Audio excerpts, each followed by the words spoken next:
The restaurant buzzed with romantic dinner conversation and clinking glasses, but Mark's attention remained fixed on his phone. I sat across from him, the carefully wrapped anniversary gift growing heavy in my lap. Mark? I tried again. Should we order? Oh yeah, whatever you want, Olivia, he mumbled, still typing. My name is Olivia Chen, and I was celebrating my 5th wedding anniversary alone, watching my husband text someone who clearly mattered more than this milestone moment. I set the gift, a vintage Rolex I'd spent months tracking down, on the table between us. I got you something special. He finally looked up, offering that distracted half-smile I'd grown too familiar with lately. Thanks, babe. Can we do gifts later? I've got a work situation I need to handle. Work. It was always work these days. Mark's investment firm had been incredibly busy for months now, requiring late nights, weekend calls, and endless texting. I'd been understanding, supportive even. That's what good wives did, right? The waiter approached with menus, but before he could speak, Mark's phone buzzed again. Sorry, I need to take this, he said, standing. Order something for me. I watched him hurry toward the exit, phone already at his ear. The waiter gave me a sympathetic look. Would you like to start with some wine? Make it a double. I sighed. My own phone vibrated with a text from my best friend, Kate. Call me ASAP. Need to show you something. I excused myself from the table and headed to the restroom. Kate answered on the first ring. Please tell me you haven't given him the watch yet, she said without preamble. Not yet. He's too busy with work calls to open it. Why? Liv, she hesitated. I need you to look at something, but you should be sitting down. I'm in a restaurant bathroom, Kate, just show me. An image appeared on my screen, a dating app profile featuring my husband's photo. Marcus Stevens, 35, investment manager, looking for discreet fun with no strings attached. Last active, 2 minutes ago. The world tilted sideways. I gripped the marble countertop, studying the image. It was definitely Mark. The photo was from our vacation in Bali last year. I'd taken it myself. There's more, Kate said gently. He's been active on multiple sites. My cousin matched with him last week. That's how I found out. She didn't know he was married. I stared at my reflection in the bathroom mirror. The black dress I'd bought specially for tonight suddenly felt too tight, too desperate. Liv, are you okay? He's on a work call right now, I said, my voice sounding distant to my own ears. Probably arranging some discreet fun. Come over, Kate urged. We'll figure this out together. No, I straightened my spine, decision made. I need to handle this my way. When I returned to the table, Mark was back, finally putting his phone away. Sorry about that. Did you order? I picked up the gift and dropped it in my purse. I'm not feeling well. I think I should go home. He barely looked disappointed. Yeah, okay. I got some emails to catch up on anyway. Want me to call you an Uber? Don't bother, I said standing. I'm sure you're too busy for a sick wife. He didn't catch the bitterness in my tone, already pulling his phone out again. At home, I went straight to Mark's home office. After 5 years of marriage, I knew his habits, his patterns. He was meticulous about some things, careless about others. Like using the same passwords for everything. Our anniversary date, which now felt like a cruel joke. His work laptop was password protected, but it only took one try to get in. What I found made my blood run cold. It wasn't just dating sites. There were encrypted emails, suspicious financial transactions, and folders labeled with what looked like code names. This wasn't normal investment firm activity. I started taking screenshots, but there was too much. I needed help understanding what I was seeing. I called the one person I knew could help, my brother Rian, a cybersecurity specialist. I need you to look at something, I said when he answered, but you can't tell anyone, not even Kate yet. Give me 20 minutes, he replied. While waiting for Ryan, I kept digging. Mark had a hidden email account under his dating profile name Marcus Stevens. The emails were concerning discussions about offshore accounts, untraceable transactions, and something called Project Eclipse. I heard Mark's car pull into the driveway and quickly shut everything down, my heart pounding. By the time he came upstairs, I was in bed pretending to sleep. Feeling better? He asked, not really expecting an answer. I kept my breathing even as he changed and slipped into bed, immediately reaching for his phone.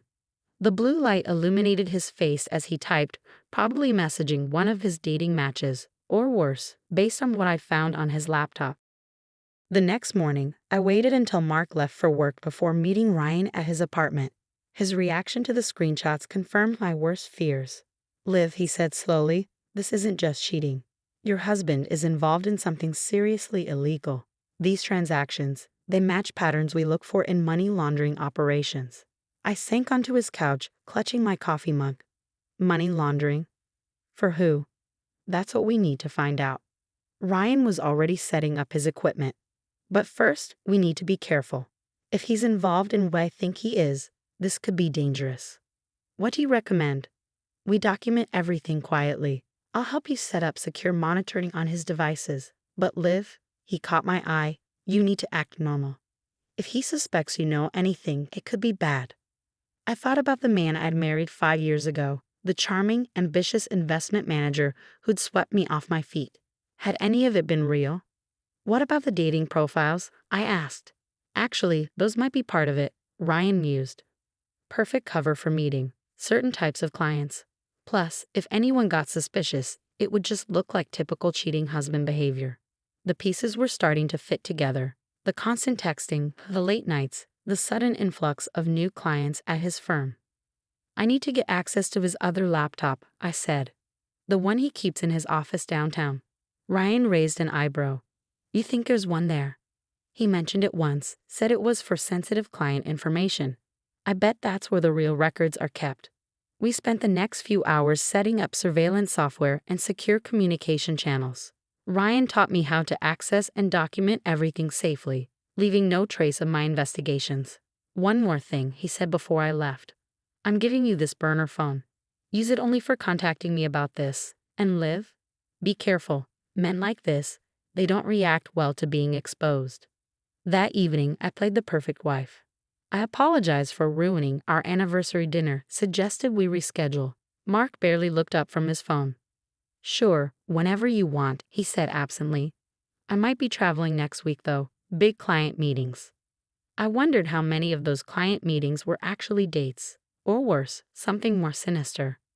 Actually, I said casually, I might stop by your office tomorrow, bring you lunch. We barely see each other these days. That got his attention. He looked up sharply. No need. I'll be in meetings all day. Oh, with who? Just clients. Look, I've got work to do. He stood, heading to his home office. Don't wait up.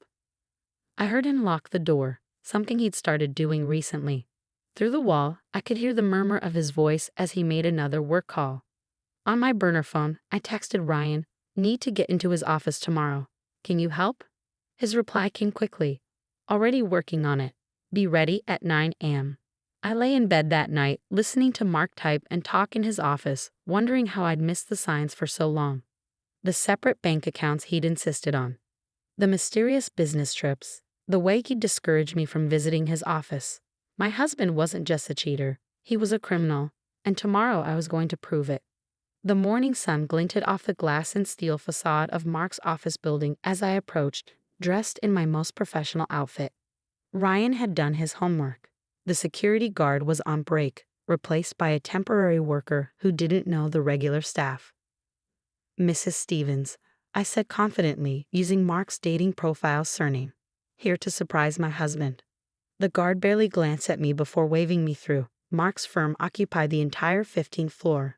But at 9 a.m., most offices were still empty. I used my copy of his keycard, made months ago when he asked me to pick up some urgent documents, to access his private office. The space looked different from my last visit. Gone were the family photos, the art pieces I'd helped him choose. The room felt sterile, impersonal. Like the man himself, I realized. A facade hiding something darker. I found the laptop exactly where I expected, in a hidden wall safe behind his degrees. The combination wasn't our anniversary this time, but our first date, 10 to 15-17. Some part of him was still sentimental, it seemed. Following Ryan's instructions, I connected the special USB drive he'd given me. It would create a perfect copy of the hard drive while leaving no trace of access. As it worked, I photographed documents from Mark's desk with my burner phone. You shouldn't be here. I froze. The voice wasn't Mark's, but I recognized it. Janet, his assistant. She stood in the doorway, her expression unreadable. Janet, I said calmly, though my heart was racing. I was just leaving Mark a surprise.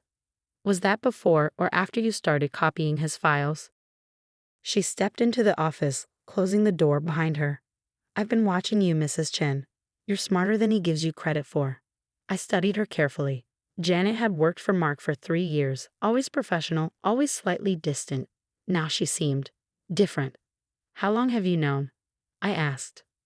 About the money laundering, since the beginning. About the dating profiles? Those came later. She moved to the window, looking out over the city. But you're not here about his affairs, are you? No, I admitted. I'm here about Project Eclipse. Janet turned back to me, a hint of respect in her eyes. Then you should know, it's bigger than just Mark. Much bigger. She reached into her bag and pulled out a flash drive.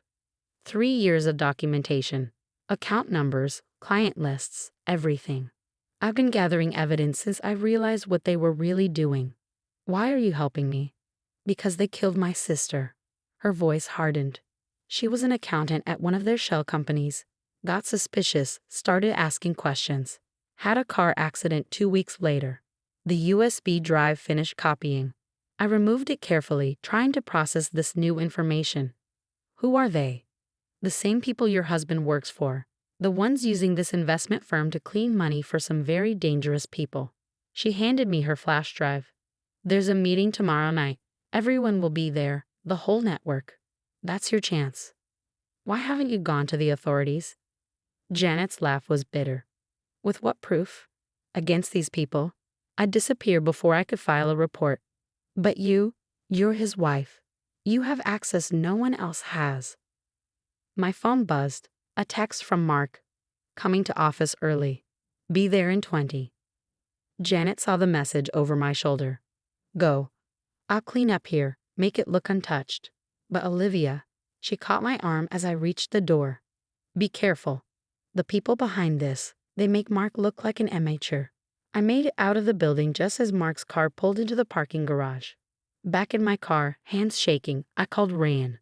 You're not going to believe what just happened, I said. We met at a coffee shop 3 towns over, where I told him everything. He examined Janet's flash drive carefully before connecting it to his secure laptop. Holy shit, he whispered as files populated the screen.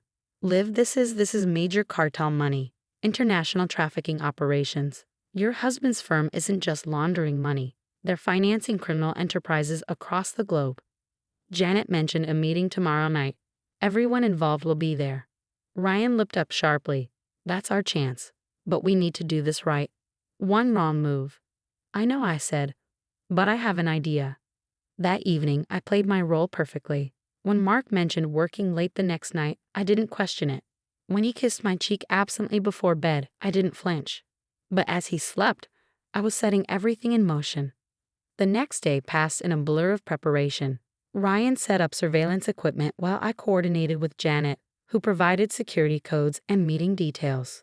By evening, everything was in place. I tracked Mark's phone as he drove to an abandoned warehouse outside the city. Janet's intel was solid. Cars were arriving from all directions, parking in the shadows. Through the hidden camera we'd placed earlier, I watched figures in expensive suits enter the building. Ready? Ryan asked from our surveillance position. I thought about the last 5 years, the lies, the betrayal, the casual cruelty of a man who'd use our marriage as cover for his crimes. Ready. The raid was swift and silent. Federal agents had been waiting for exactly this kind of gathering. Within minutes, the warehouse was surrounded. I watched through binoculars as Mark was led out in handcuffs, his face a mask of confusion and rage. Then he saw me standing beside the lead agent as she read him his rights. His expression shifted from rage to disbelief to something like fear. Why? He asked as they led him past me. We had everything. No, Mark, I said quietly. You had everything. I just had lies. The aftermath was chaos. News of the bust made international headlines. Major criminal network exposed. Investment firm front for global crime syndicate. Mark and his associates faced decades in prison. The evidence Janet and I had gathered ensured there would be no deals, no escapes. I filed for divorce the next day. The Rolex, his anniversary gift, I donated to a charity supporting victims of trafficking. It seemed fitting somehow. Months later, I received a letter from Mark's lawyer. He wanted to meet, to explain himself. I sent back a single response, a screenshot of his dating profile, with 2 words added: "No thanks." Janet stayed on at the firm, helping the new management rebuild its legitimate business. She started a foundation in her sister's name, supporting whistleblowers who expose financial crimes. As for me, I learned that sometimes the biggest betrayals lead to the most important discoveries, not just about others, but about ourselves. Mark had underestimated me, assumed I was too trusting, too naive to uncover his deception. Last week, I received a commendation from the FBI for my role in the investigation.